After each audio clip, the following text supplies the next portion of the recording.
Welcome into the Illini Inquirer Podcast. It's Jeremy Werner and Joey Wagner, and it's Wednesday. We're heading to an Illinois basketball game. We have been basketball heavy on this pod. Joey, it's time to talk a little football. We got a lot to talk about. Illinois has a new assistant coach. One of two vacancies filled is David Gibbs is the new defensive backs coach. We also have another transfer commit, Dennis Briggs, the Tommy Boy plan from Florida State, 7th year defensive lineman. First commit in the class of 2025, Michael McDonough, 3-star offensive lineman out of Tinley Park, and a bunch of junior day visitors, a big weekend for the class of 2025 recruiting.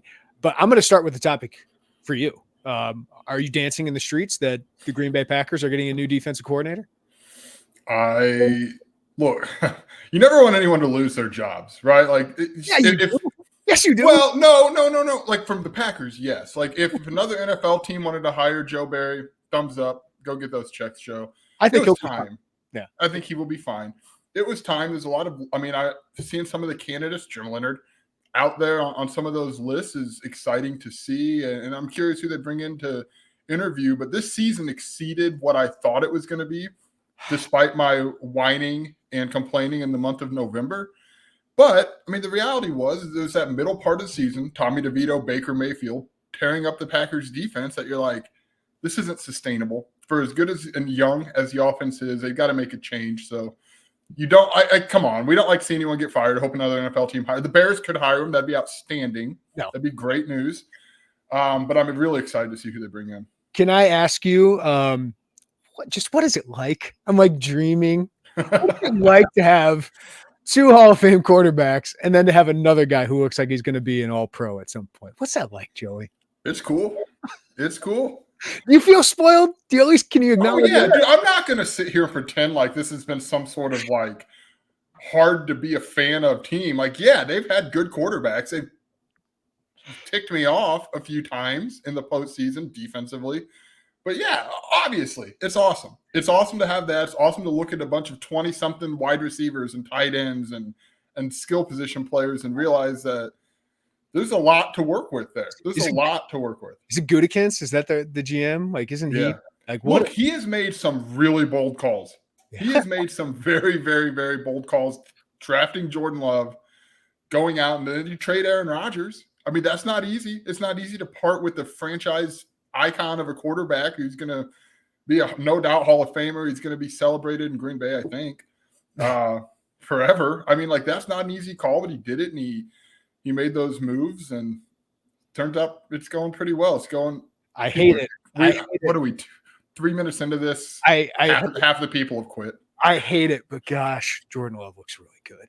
Like I was so angry the Bears lost that week 1 game because I didn't think he looked that good. He didn't look good for the first 5 or 6 games, which that's to be expected, right? Like that is to be expected with first-time starting quarterbacks. Then he hit it, and he hit his stride. He was playing as well as any quarterback down the stretch. They played better in San Francisco in that game. They were a better team than San Francisco on Saturday night, and special teams, small mistakes here, sneak on the 4th down, got him. But now you got to deal with Shane Waldron calling plays. Do you like that? Do you like that hire? I am very. I was like, yeah, that makes sense. I was like, that looks like a B hire. Hopefully, the Bears haven't had a B hire at offensive coordinator in a very, very long time. Also, haven't had the quarterback, so I still think it all depends on who the quarterback will be. I don't think it'll be Justin Fields. So we got to see how that plays out. But the Bears are going to be in contention next year for the playoffs. It just so happens the NFC North might be one of the best divisions in football, Joey. The Lions are so much fun to watch. The Packers are now good again. Like they never were bad, but like the Packers look like they're going to be potential NFC North champion pushing to Detroit Lions. And then the Bears should be a lot better. We should be a lot more talented in some way next year. So just so happens we thought the Packers would be down for a couple more years. That's not going to be the case. I want to know what you are going to do on Sunday, because I don't know what I should do. Do we root for the Lions on Sunday? Yeah. They're fun. I hate the 49ers. Like, I hate them with so much passion. The 49ers are to you what the Packers are to me. Yeah. So we root for the Lions. We get like a 1 game root for the Lions. Now, there's a part of me that just wants the best possible Super Bowl, and that would include the San Francisco 49ers. But the Detroit Lions are good enough to win the Super Bowl, and I would feel great for that city. Like, I don't consider the Lions really a rival all that much, because in the NFC North / Central was the one team we could consistently beat. Like it's like, hey, we're terrible, but hey, the Lions are way worse than us. So at least we got that going for us. Yeah, I mean, big picture, I'm obligated from here on out to root for the Chiefs in this postseason to make my household work. Yeah, but NFC, yeah, I guess it's the Lions for one game. It's a one-game waiver for them. Yeah. San Francisco, absolutely not. Absolutely not. I mean, any of these Super Bowls would be good, right? Like, oh God, yeah. Chiefs, Ravens, Lions, 49ers, these are, four of the best 6 teams in the NFL basically all season. So I'll be happy with that.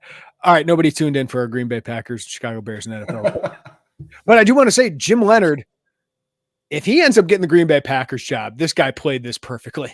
Because I was kind of wondering, when's he going to take that job? Like USC, is he going to get that? Is LSU, is he going to take that? Obviously, we speculate, could he end up just being the guy at Illinois?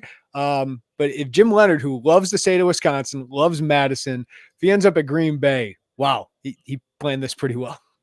I mean, he could have taken it when they hired Joe Barry, and he didn't. Obviously, things changed in Madison from that time to now. But yeah, good for him if he gets it.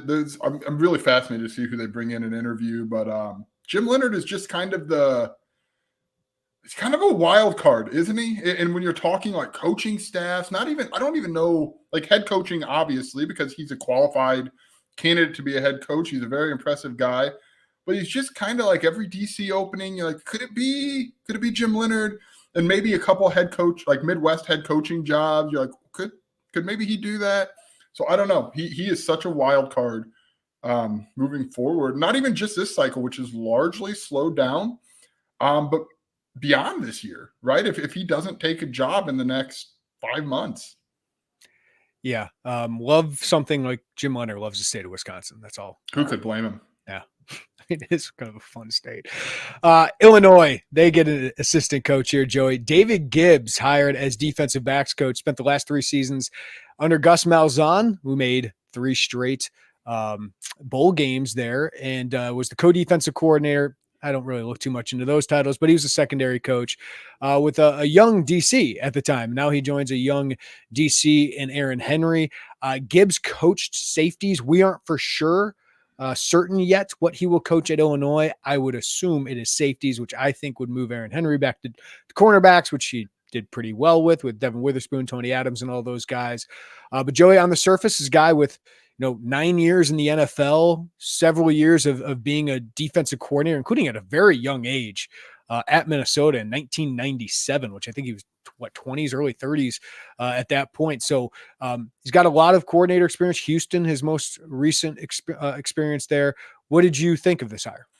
It's kind of like you take the Andy Boo role and move it to the secondary. Yep. Someone who's really, really going to help Aaron Henry back there.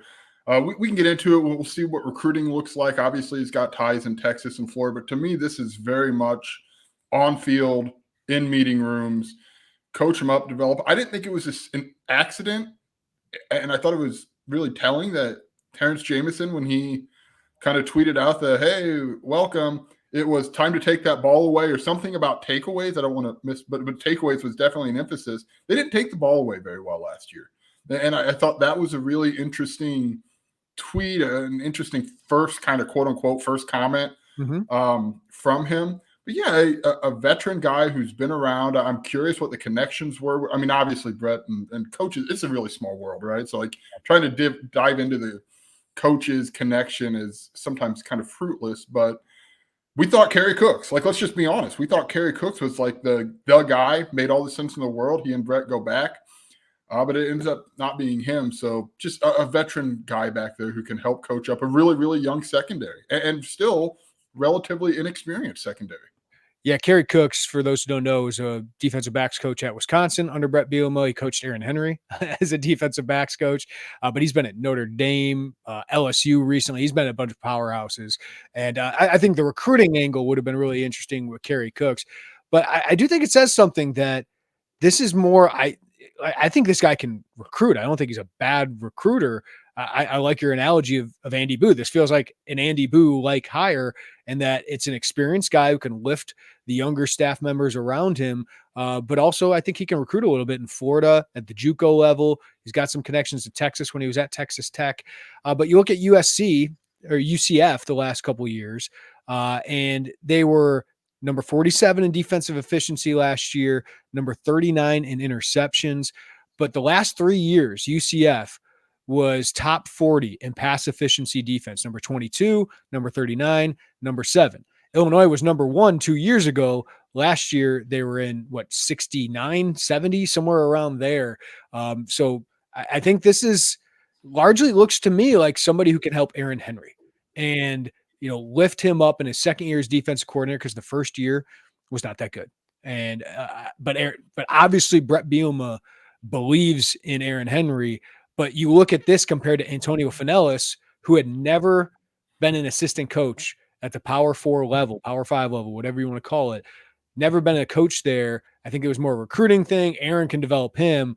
This looks more like, hey, I got somebody that can really help Aaron in that secondary, because the cornerbacks were not very good last year under Finellis. Now, you lost a lot of talent, but you did bring some guys back, and they struggled throughout the year. So I think this is a move to get Aaron back to cornerbacks potentially, but also maybe help him scheme up and coach guys up a little bit better.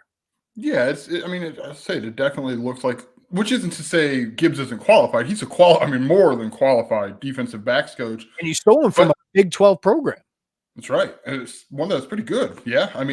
So to go and get him like that, that's a good splash for Brett Bielema. But there is just in terms of what Brett Bielema targeted at that position, I think it's telling. And you're right. It looks like someone to help Aaron Henry, usher him along. And look, we've seen conversations about, people are frustrated with how Aaron's first season went as defensive coordinator.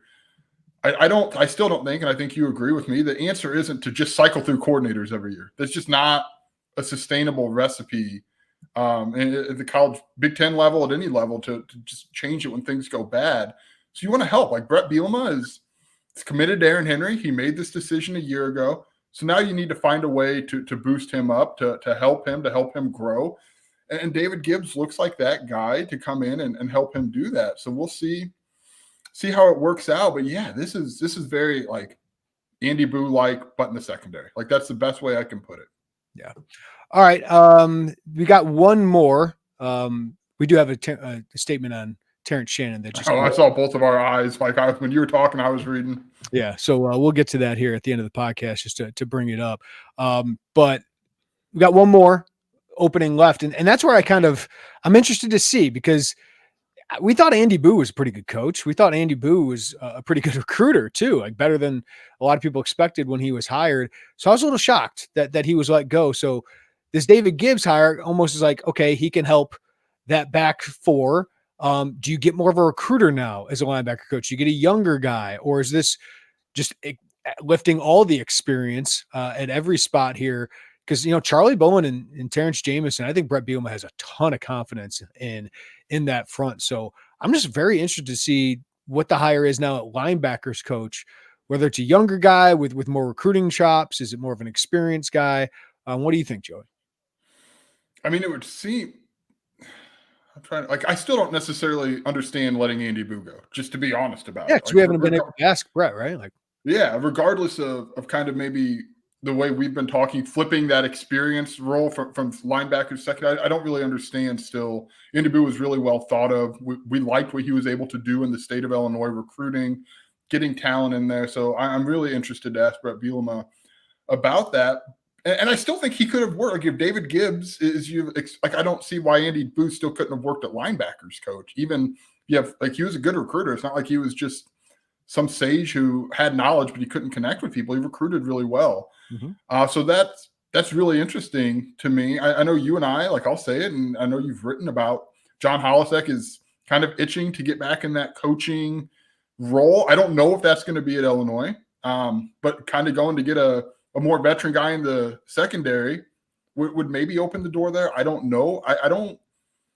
It does seem like kind of a recruiter role, and we should say that just because you're a position coach X doesn't mean you're only recruiting X position, right? Like you have territories where you're maybe the entry guy into some recruitments, and you're still having those conversations. So you could get a younger or a more recruiting based linebackers coach and still have him have hands in the defensive line or the secondary or here or there. And can I say this? Like, I think us as outsiders, we get caught up. This guy's more of a recruiter than a coach. This guy's more of a coach than a recruiter. The recruiting staffs are so big now, and those guys are able to talk to recruits. Now they can't go travel yet per NCAA rules and go see people. But Brett Bielema's had a staff that I feel like there's not any dead weight in recruiting. Like Lovie Smith had guys who just didn't add anything in recruiting. So there was so much on like 3 or 4 guys. I don't think Brett Bielema looks at it like I need to get like a stud recruiter who just kind of is an assistant coach and coaches up. I think the football angle of it is really important to him. The coaching up, the developing, and just naturally, you're going to be a good recruiter if you're. I think Brett Bielema likes people with some personality as well. So I don't know if he looks at it like some of us on the outside do. I think it's going to be somebody that can do both pretty well. And Gibbs looks like he's got that experience, but also from what I've talked about with the UCF site, guy who covers them said he's a pretty good recruiter. Recruits really like him. Yeah, look, I think when we talk about like recruiter versus coach, when I think of recruiter, I don't mean somebody what comes to mind isn't somebody who can't coach. I think of somebody who's got very, very strong ties in a couple few regions. Like that's what I think of when you talk about quote unquote bringing in a recruiter. Is like Corey. Corey, when Illinois hired him, obviously had very, very strong ties in St. Louis and the Metro East. And I think he'll still see those bear out over time. Is one of those guys. I mean, Edwards got that, yes. He's got the ties not only in state from his time at Illinois and NIU, but St. Louis. That's where he's recruiting heavily now, and then Florida. So, yeah, no, I totally understand what you're saying. I just don't think Corey Patterson was brought in as assistant to be a recruiter. Not that he's a terrible coach. I'm just that he was brought in to recruit dudes. Yeah. And I just think like with this staff, I guess the best way I could put it is like when I think of a recruiter, I think of more you're just really tied in certain pockets of the country and pockets that Illinois knows it can target. I think that's also really important too. Like you don't want somebody who's grounded in, I'm just going to pick out like random, like the Carolinas, right? Because that's not really somewhere that Illinois has found traction. You want to know where you have traction already and bring somebody in who's really tied in those areas, which is why Holisek is a name that you and I have talked about, given all the success he's had in Chicago. We don't know what that's going to. And he told me on the record he has interest. He's never coached at this level before. That's right. So I don't want to make it sound like, hey, this is the guy, but I think he's a good example of somebody who's got those ties in a place that you're trying to continue to really hammer home on the recruiting trail. I also wonder, because Gibbs has a little ties to Texas, do they try and get into Texas a little bit more? Because there's a direct flight to Dallas. Now that's why I would have been interested with Kerry Cooks, because he had some ties to Texas. Do they get like that? Would be interesting to me if they get into a place like that where Lovie Smith had some success recruiting guys from Texas. Now, did all of them work out? No, but you're still able to get into a hotbed of talent like that and maybe get some of the players that the Texas and Texas A&Ms of the world aren't interested in. So that'd be interesting just to see if they get into that area of the world as well. What do you think they should look for in that linebacker position? Because we've talked about it. Like I don't know that I have the answer. I thought Andy Boo was a fine coach. So yeah, me too.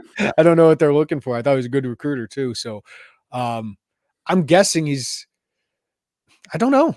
I don't know. I'm really interested to see who it is, because I really don't know what they're looking for, because I thought Andy Boo was pretty good at his job.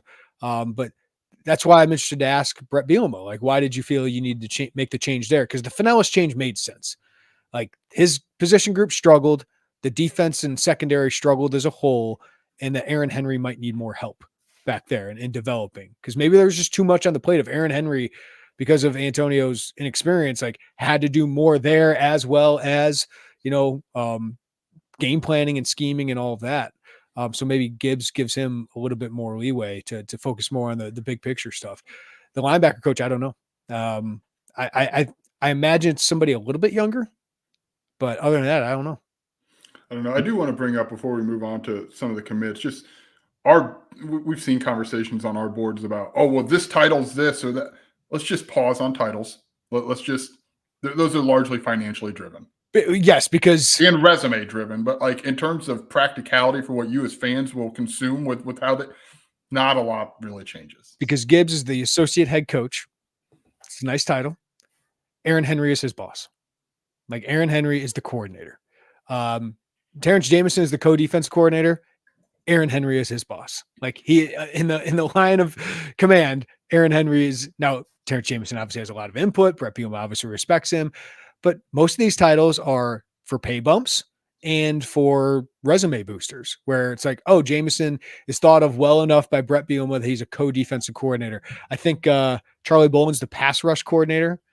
So I mean, there's a lot of coordinators. There's a lot of different titles. Now George McDonald's, he has an assistant head coach. No. Yeah, one of them, because when they got hired, George was one and Kevin Kane was one was assistant. So George would be the associate head coach. And look, I also don't like, there probably are more behind the scenes responsibilities that come with that stuff.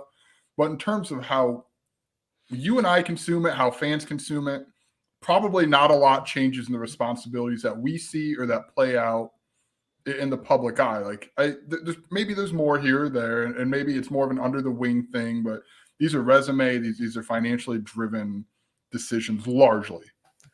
All right, Illinois adds 2 commitments on Friday. One is from Florida State's 7th-year defensive lineman, Dennis Briggs, former 4-star recruit. And, you look at this, Joey, and Dennis Briggs has a lot of experience, and when he's played, he has played pretty well. The PFF grades are in the 70s for him. During his time at Florida State last year, or during his whole time at Florida State, 78 tackles, 9.5 tackles for loss, 6 sacks, 2 forced fumbles. Last year, 1.5 sacks for obviously a 13-0 team at the time. And then in 2019, 3.5 tackles for loss, 1 sack. Was part of the rotation, though. Really got a lot of pressure on the quarterback from a defensive line position. The problem with him is he's had a lot of injuries. He redshirted the 2018 season, earned an extra year of eligibility in the pandemic in 2020, then had a medical redshirt for the 2021 season, allowing him the 7th year of eligibility. But he's had some, lingering injuries since then. But boy, for a group that needed one more guy in experience and somebody who's produced at a high level, Dennis Briggs makes sense. Yeah, it makes sense. And I think expectation-wise, I think this is a rotation defensive lineman. Like, I know when you think of portal, you think of starters here or there, and I think we probably agree that Anthony Johnson is a starter. T-Rod Edwards is in that starting mix. We'll see what happens, but you need depth. And I think we saw some of that bear out a year ago. Now, you're not trying to take Johnny Newton off the field anytime. You don't have to, but there is a sustainability, and I know the coaches talked a lot about it early in the season. Remember when the rotation is like, why isn't he out there? Why isn't Keith Randolph out there?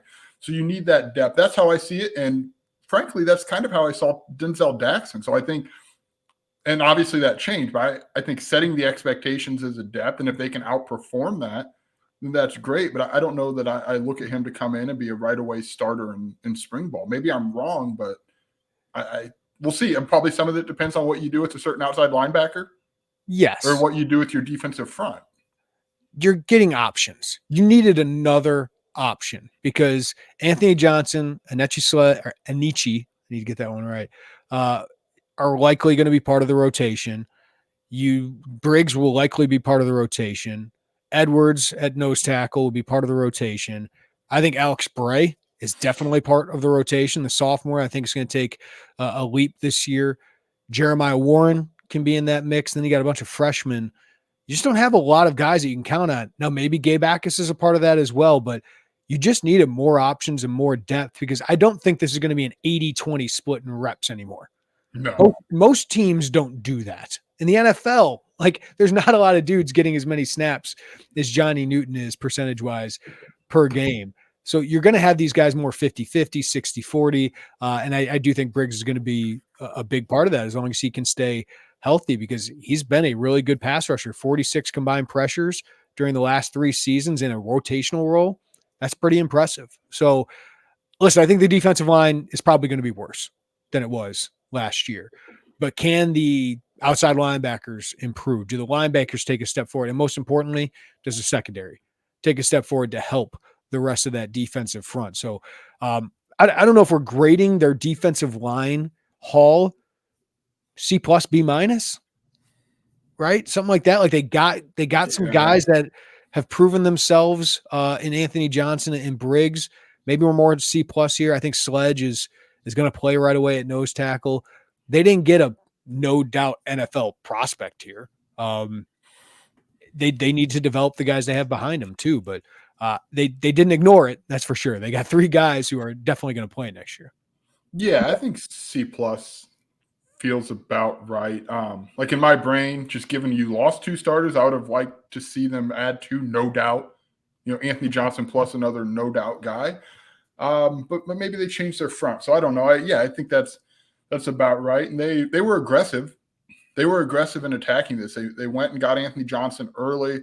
They kept pushing, and ultimately Briggs surfaced there for them fairly late, I guess, quote unquote, in the process. He was committed like the day before school started. So yeah, I think that's probably about right. And again, as you mentioned with Alex Bray, we do have to consider the guys returning. Is there a leap for someone? Can someone in that mix, which I think would really round this out in a big way, can someone in that mix take a leap forward, whether it's Alex Bray or Jeremiah Warren? Those, to me, seem like the 2 most likely candidates in terms of the younger guys and what they played. Yeah, we'll see with Pat Farrell, but he didn't play last year. And I just got the sense that, Alex Bray played. Like, he didn't play a ton of reps, but I think they played him because they're like, you're going to play next year and potentially a big rotational role. And Jeremiah Warren, just the few times you've been able to watch practice or warm-ups or things like that, he looks the part. Now he really changed his body in an impressive way quickly too. Yeah, and I just know Terrence Jamison is really high on him. So I don't think you're counting on any of the freshmen, Angel McCollum, Demetrius John, Eddie Turk, Joe Barna. We'll see if any of those guys can step up. But if you told me Gabe Akis was a part of that defensive line, like that's a part of this, whether it's consistently playing the edge and they're more of a 4-man front and they only play 2 of these defensive linemen instead of 3 at a time, or that he moves full-time to like the 3 technique or 4-eye, all of a sudden I feel way better about the defensive line because Seth Coleman's still there. Alec Bryant's still there. We think Ezekiel Holmes is still a part of this. Daniel Brown, JUCO, comes in who can play that overhang linebacker or a 3-4 outside linebacker. So they at least now have options, Joey. And I think that's what's big about this Dennis Briggs edition is you can be versatile. You can play around with these guys and figure out what you got in the spring. And at least you have some experience you can lean on. Like, I would still lean towards Briggs starting over Alex Bray or some of these other guys. I just don't know what that front's going to look like, what kind of defensive adjustments they make with having some versatility with a guy like Gabe Akis. Yeah, absolutely. It's a lot of the ways we felt about the secondary last offseason. Like, of course it's going to be worse. You're losing a first-round pick, another guy in Keith Randolph you think is going to be drafted. I think Denzel Daxon's going to end up in a camp minimally. Maybe he could be kind of a late bloomer there at the back end of the draft. He had a really productive season. So, yeah, of course it's going to be worse. And, of course, there's going to be tinkering in spring ball to see what pieces best fit where. Will that be schematic tinkering? I don't know. But, yeah, I think Gabe Akis is the wild card here. And we've talked about it. Like, I don't think we need to rehash this continually, but that is the most interesting part. Brett didn't shoot it down. Like, no, he said at one point. Initially, he kind of pushed back, but that softened over the course of a few weeks. Yeah, well, the first time we asked him about it, he's like, yeah, it's going to be an interesting, like, to see what happens with him moving forward. I think Gabe thinks of himself as an edge rusher, but if he had 20 pounds and become a disruptive 3 technique at 6'3", that might be a brighter future for him because he's not the quickest twitch edge rusher. He's a powerful guy, but I think that athleticism on the interior plays, and they just developed a guy into a first-round pick most likely in Johnny Newton. So I think the measurements of Gabe. Yeah. Gabe's got a little bit more length to him than Johnny does. That's for sure. All right, Illinois also started its class of 2025. Joey getting a commitment from in-state prospect Michael McDonough. I saw him this fall. It's kind of what you would think of a guy that, before Brett Bielema arrived, probably going to Northwestern or Iowa or Wisconsin. 6'3", 285 pounds, really physical interior player, could play guard, could potentially play center down the line as well. But a top 20 prospect, 3-star kid out of the south suburbs of Chicago here, and had offers from Colorado, some other Power 5 programs. Really good start. Like, this is just a really solid start to your class of 2025. The kind of in-state prospects I think Illinois is doing really well with right now. Maybe not that elite tier of prospect outside of Fagan and LZ, but that next tier they're doing really well in. And to get Michael McDonough, I think, says a lot about Illinois, Brett Bielema, Bart Miller, and the offensive line cell they have. But I think it's another sign that guys like him, TJ McMillan, Brandon Henderson, Brandon Hansen, they're getting more of those power four, no doubt, offensive line prospects in the state, and defensive line prospects with a guy like Eddie Turk who could play offensive line too. Yeah, McDonough had offers. He probably would have gotten more had this thing lingered into the summer and into his senior year. But I think we're starting to see a trend in terms of what they look for at that first commit. I think they probably have guys who are ready to commit now. Like I would imagine there's a guy or two out there, and I know you've got some crystal balls out there, but it seems pretty clear to me. 3 of the 4 full classes, so we're not including that 21 class when Bielema got in. 3 of the first 4 classes, the first commit's been an offensive lineman. Brandon Hansen last year, McDonough this year, Joey Okla in that 22 class. 3 of the 4 have also been in-staters: Caden Fagan, Brandon Hansen, Michael McDonough. They want, it seems to me, and especially as the 3 of the 4 being in-staters is what we've seen most recently. The last 3 have been that. So that seems to be something that's important to them. And they want somebody to come in and kind of be the leader of that recruiting class and be that in-state leader. McDonough checks that box for them. And he is fit. Like you talk to him, he's kind of I don't want to say soft-spoken, but you don't hear the physical tenacity, and then you watch him and you see it. And I asked him about, we know Bart Miller is a very intense gentleman when it comes to offensive linemen, and McDonough was glowing to talk about that and watch film and bring that run first tenacity. He's a wrestler, run blocker, and that triple option they run at Tinley Park Andrew. That's that kind of fits what Bart Miller is looking for. Now he's an interior guy, right? And he said he's comfortable at either guard spot. He played right guard as a junior. He says he can snap.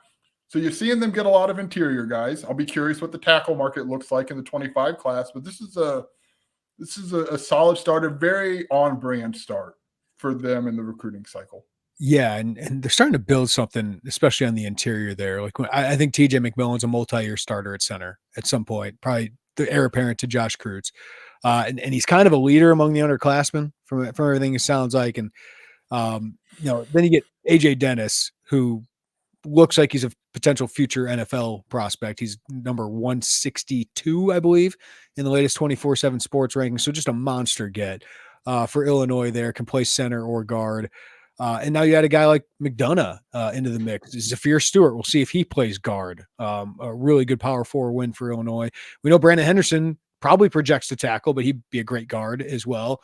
Brandon Hansen, probably more of the right tackle kind of prospect, but they're building up really good talent there. Like Bart Miller's doing a really good job of building up that room. And you're hoping, Joey, this is the year you start to see depth in that room. Like obviously they added a lot in the transfer portal with J.C. Davis, who I'm really high on, Kevin Wiggins, who's a Big Ten starter, Melvin Priestley, who played pretty well at Grambling besides the penalties. But you're starting to build up more depth there that maybe what happened last year early in the year doesn't happen again. And they are so focused on that. But behind all these upperclassmen that you have a really talented group of underclassmen. I think Bart Miller's done a really good job of remaking that room. Yeah, I know. Look, I know there's fans like disappointed, frustrated with how the right side shook out last year. And like we can say that feels like a misevaluation.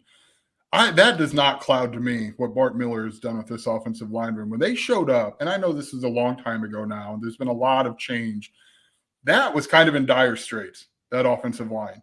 I mean, there was not 4 guys, right? Like they had NFLers at the top there. It's Vidarian Lowe, Doug Kramer, Alex Palczewski, and then but they moved Alex Pihlstrom, right? Like the way that they've rebuilt in the immediate and in the long term, like that's kind of at times can be a tough needle to thread. And I feel like they've done it well with guys like Isaiah Adams, Zy Chrysler. You still have a wild card kind of in Desmond Schuster. Like you look down and, we talked about this probably on the last pod in terms of like kind of projecting out the depth chart. It's like, oh, it could be this. It could be that. And it seems like in years past, it's been, well, it's definitely this or it's definitely that. And there's a little more flexibility. One thing I want to add about AJ Dennis, just because we saw him in the flesh again, but it's easier for me visually to see, like, in terms of looking at how big someone is when you see him with a lot of other, college football players. He looked pretty similar in size to J.C. Davis. Yeah. He was an enormous individual, A.J. Dennis. So that is, I'm really interested to see if he's on that 4-game, rotation plan, and then next year you pluck him in there and say, enjoy the next 2 years, and we'll catch you later unless we can NIL you back for a fourth. That's way ahead of ourselves. But you see a lot of potential physically with him. The tape doesn't lie. He's ranked really high. They've done a heck of a job going in there and rebuilding. And now you're getting to the depth point. And now you're getting to the point where you need your recruits to step into meaningful two deep roles. Yep. And the good thing about having Michael McDonough on board is you got a huge junior day this weekend. Last weekend, Caden O'Rourke, top 10 prospect, Lincoln Way East edge rusher, was on campus along with another prospect who's committed elsewhere. But this week, they're going to have a bunch of prospects, including a few headliners. You can read all of it at Illini Inquirer. But some of the in-state prospects that we're willing to share here, they're going to be here, Joey, is Braden Trimble, right? Braden Trimble, wide receiver out of Mount Zion, who Illinois did not offer first among the Power Four schools. Northwestern got in there. Iowa and Iowa State did. But they've been recruiting him for a very long time. So to have somebody like Michael McDonough who can help recruit him, Griffin Rousseau out of Wisconsin, who this is like the 5th or 6th time he'll be at Illinois. I have a crystal ball picking for him because Duke and Syracuse, the two schools who have offered him otherwise, they have new head coaches. So it just feels like this could be a closing time for them. Cameron Brooks, a 3-star defensive lineman out of Homewood Flossmoor, top 30 prospect in the state. Andre Levette, 3-star safety. I love his game. I think he screams Matthew Bailey, heir apparent to me as a strong safety, but athletic enough to cover tight ends, all of that. Carson Cooney at linebacker. Andy Boo did a great job getting in early with him, but since Illinois was the first school to offer him, Iowa, Michigan State, Wisconsin, Northwestern in. He's 6'3", 215, ridiculous athlete, just the kind of linebacker I don't see on their roster right now. So to get somebody like that on board would be huge. So just getting those guys on campus. Then Carson Boyd, quarterback out of St. Louis, that I have a crystal ball pick in for. Illinois has made him an absolute priority. He was on campus last December by himself, and he's coming back on campus now.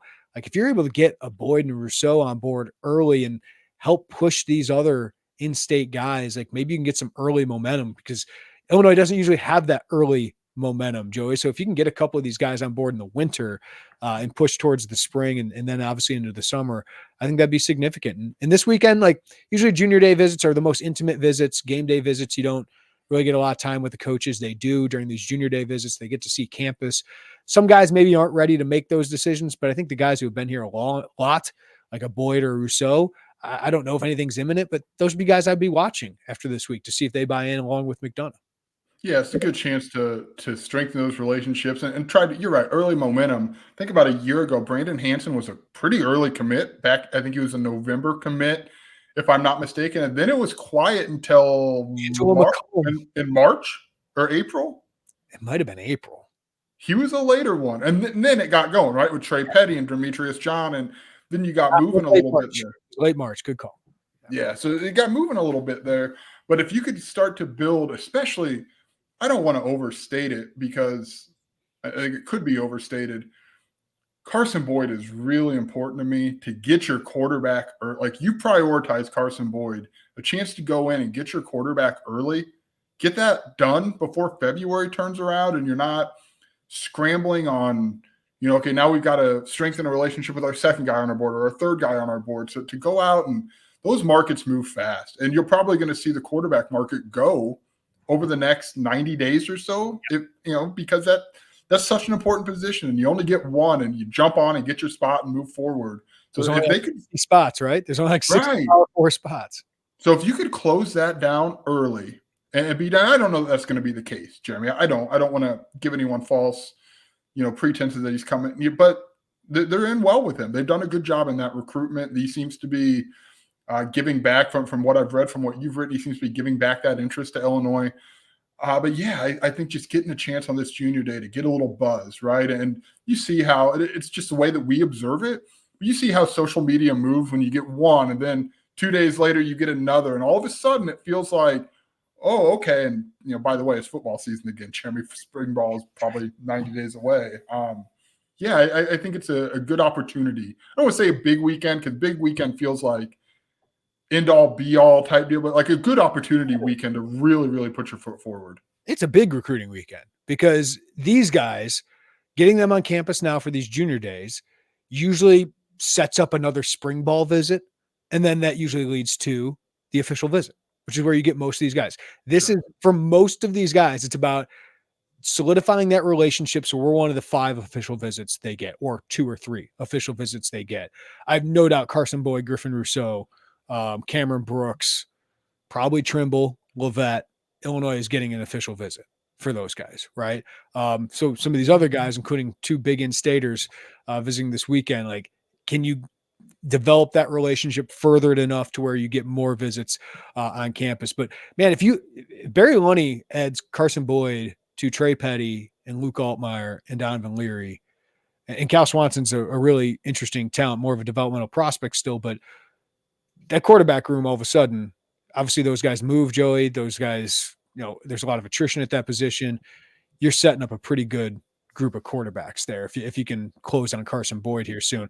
Just for reference, was a split-time quarterback because Cardinal Ritter had another Division I quarterback on their roster last year, but he completed 80% of his passes for 2,224 yards, 29 touchdowns, 1 interception, ran for 576 yards and 6 touchdowns, and led Ritter to a state championship with an undefeated 14-0 season.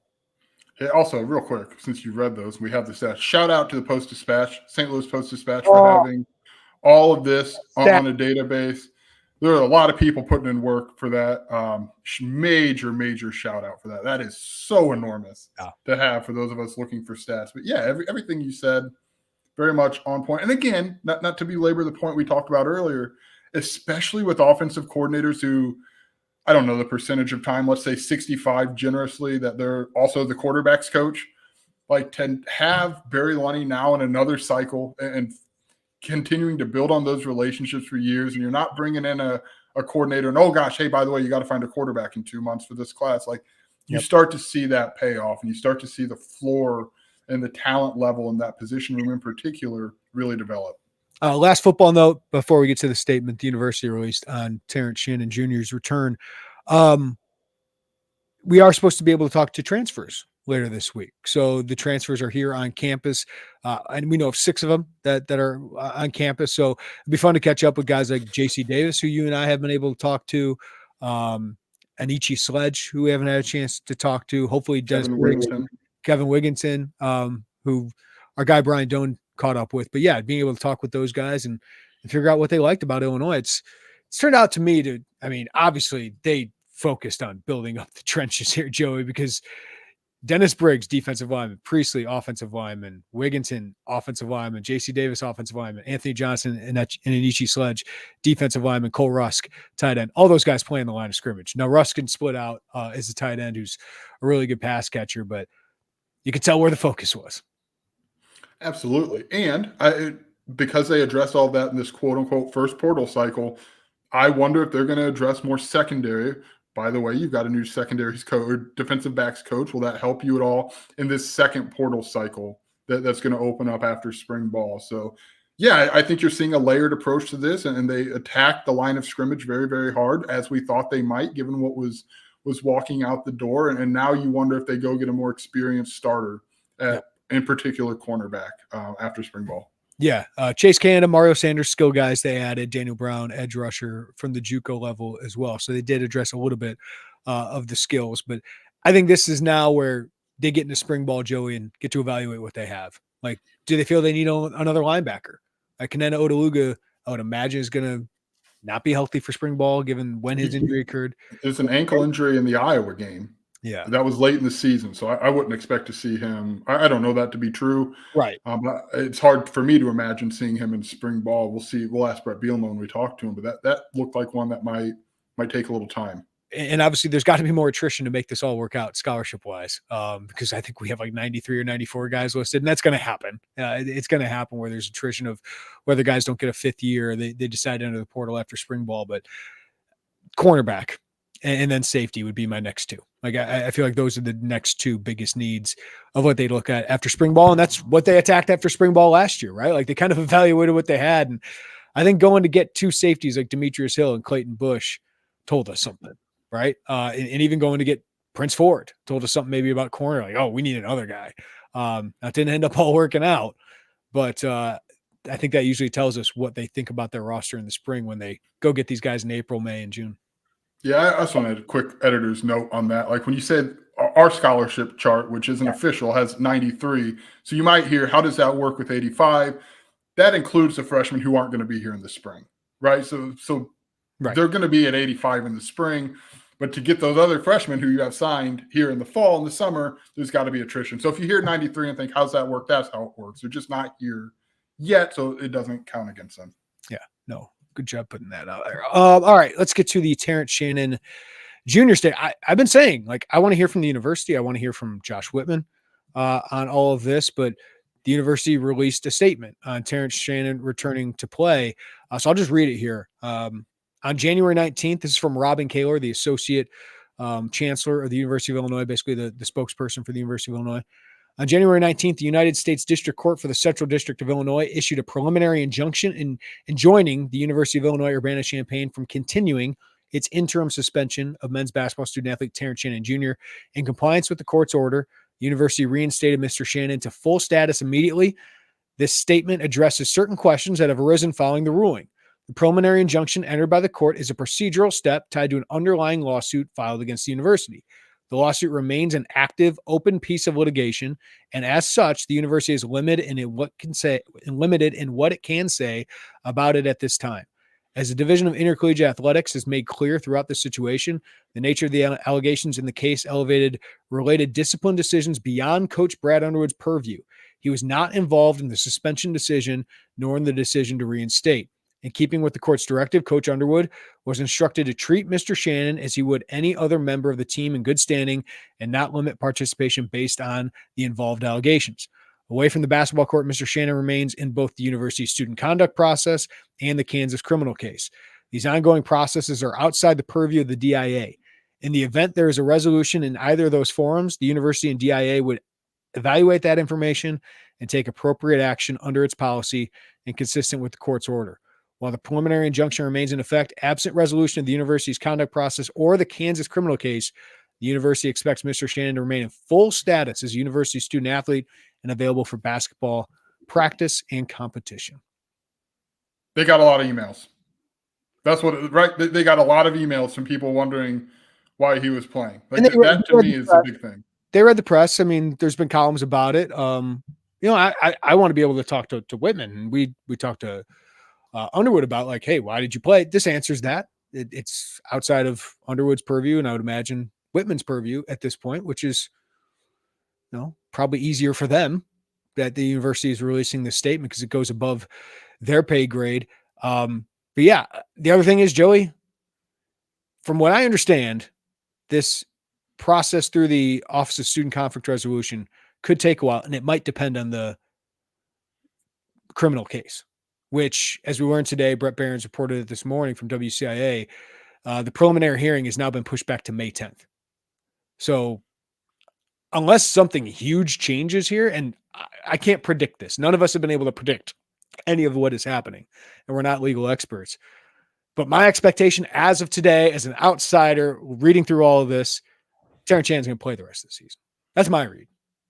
Yeah, I think that's a fair read. I mean, because there's nothing, by our view, again, just kind of fools who type about sports here, right? Like, by our view, I don't see something changing in his status in Kansas in particular between now and this May 10th date. I don't know. I hate to say that because I don't know enough about it, but that's my read is very similar to yours. Yes.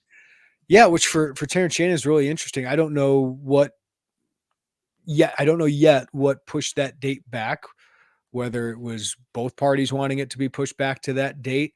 But for Terrence Shannon, it certainly could potentially open the door to letting him play throughout the season without any of this criminal case ongoing. Like, it's obviously going to be ongoing with people behind the scenes, but Terrence can focus on the basketball part of it.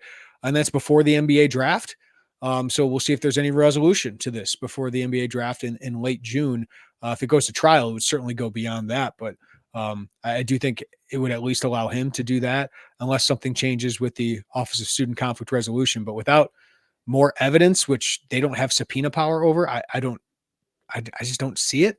Of course, I didn't see Terrence Shannon getting this injunction either. So I may be talking out of my what.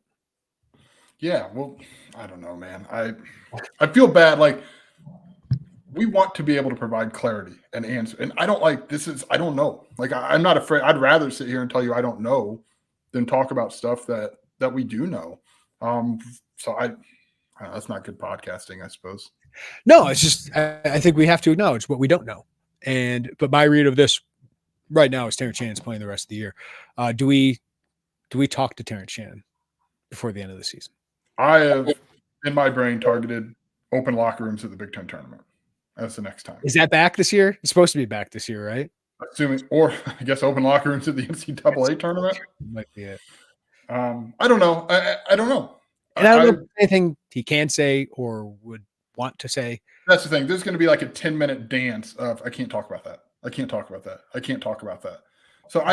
But it's our job to ask. And I think there's a natural kind of tug of war there. So I don't know. I asked you this, and Sunday when he played, if he goes for like 40 on FS1 or CBS or Peacock or whatever, we're talking national stuff, no slight to the Big Ten Network, but one of these nationally televised games, TVs are going to want to have Terrence Shannon to talk to him. And does that happen? I was told we would not provide him. Now, maybe that changes in a month as we get more just accustomed to him playing again. And maybe some of this blows over. I don't know if it does blow over, but maybe that changes. But as of now, I heard it's more up to his legal team. And I don't know if they want him saying anything. Yeah, I don't know. This is new ground for us here, Jeremy. But no, I have targeted the postseason in my brain. And I think I'd rather set my own expectations and then have that change. But to me, it's the postseason. All right. That'll do it for – you got anything else, Joe? I don't got anything else. It's going to be an interesting atmosphere at Northwestern. That's for sure. It is. I said 90 days. We're a lot closer to spring football. We're a lot closer to this pro day in early March. Things are – football season, off-season, quote-unquote, is about a week and a half. There's no off-season. It's the great Bill Belichick. No days off. But, yeah, it's going to be interesting, the draft process, because it does feel like – I mean, you saw all those Ohio State guys coming back. Like, the NIL money they're spending on retention, which I think retention is a great way to use NIL money, is got to be through the roof. But a lot of those guys coming back, like, does it open Keith Randolph and Isaiah Williams and Julian Pearl and Isaiah Adams to rise up some draft boards if they have a really good pre-draft process? Johnny Newton continues to be mocked as a first-round pick, seeing less of that top 10 buzz. Yeah, it's more of those 20s. The 20s seem about right. Yeah, more the back half of the first round, which would still be amazing for Johnny Newton. But like, I think it's a real opportunity that the day 3 might be a little bit weaker of a draft class, that some of those guys could potentially rise up with all these guys coming back for another year, and the power of NIL and getting them back to college for another year where they could potentially make more money. Over under 2.5 Illinois draft picks. A lot's going to change. Over. What if I set it at 3.5? That gets more interesting. I still think I go over because of what I was just talking about. I think, no doubt, Johnny Newton, Keith Randolph, and Isaiah Adams are draft picks. I think somebody's going to take a chance on Isaiah Williams in the late rounds. And I think Julian Pearl just has, the athleticism length combo that the teams are going to be interested in. So I think one of those guys would get picked, probably more Isaiah for me. But I would probably lean the over with all the guys who are coming back. I do want to add, since we haven't talked about this, Jeremy, real quickly, we kind of glossed over it. Seth Coleman, back. Oh, yeah. We had forgotten to bring that up. That felt like it was going that way for a while. Every day that passed closer to that deadline day, and you didn't see anything from him. Seth Coleman, kind of a quiet guy. So the very much the I'm back without a video or a production seemed very fitting for him. But that's a big deal for Illinois to get. He's their most productive, proven outside linebacker coming back. He had a really, really strong close to the year as he and Charlie Bolin kind of figured each other out a little bit. And down the stretch, beginning with that Maryland game, Seth Coleman played good football. Well, can I put this question to you? Like, if we did our all Big Ten draft, which we failed to do last year before the season, if we did an all Big Ten draft, would Seth Coleman be the first guy you take? Like, is he their best player?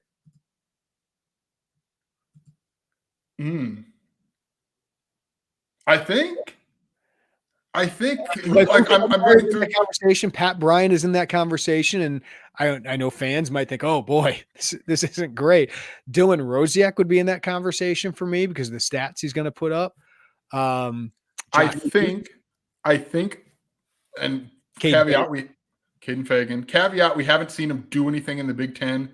JC Davis has a pedigree that would put him in that conversation coming into Champaign. I think Seth Coleman would be the number one pick. Listen, I think Luke Galtmeyer is potentially their best player. Caden Fagan is potentially their best playmaker, right? Like Pat Bryant, I think has a chance at the NFL. Yeah, Seth Coleman's the guy I'd feel most comfortable picking for that. Like, going to be a third-team All-Big Ten guy, I would imagine. But if he can find consistency, man, if him and Charlie Bolin can unlock that consistency, we failed to mention Gabe Akis, who's pretty good too. But if Seth Coleman can do what he did in the second half of last year, like he can get to 9 or 10 sacks or something like that. And it's not all about sacks. It's all about pressures. Like he had more pressures 2 years ago. Maybe some of that had a lot to do with the secondary, but if the secondary improves, like Seth Coleman's got the length, athleticism, burst that NFL teams want. And if you can just get him rushing the passer and focused on that rather than dropping into coverage, I like Seth Coleman a lot next year. That seems to be important. Funny enough, 2 off seasons ago when Johnny Newton and Keith Randolph announced they were back, we had Seth Coleman in the conversation of what he's going to do. And, he comes back last year, he comes back for next year. And it's a good opportunity for him to really put up numbers and be the best playmaker on the defensive side of the ball. I think that's fair to say for Illinois. Yeah, because I think Pat Bryant, JC Davis are probably the best NFL prospects on this team, right? For the 2025 NFL. Sure. Yeah. That's right. All right, that'll do it for us. Thank you, Joey Wagner. Thanks to all you guys for listening. Give us a follow, rating, review wherever you get your podcasts. Check us out on YouTube. Subscribe to us, hit the notifications bell, and like any video up there. We got plenty coming up at Illini Inquirer. I got the list of visitors for this weekend for Illinois that we know of so far, and we will be at Northwestern covering a big road game for the Illini. Everybody have a great day. Take care of each other. We'll talk to you next time right here on the Illini Inquirer Podcast.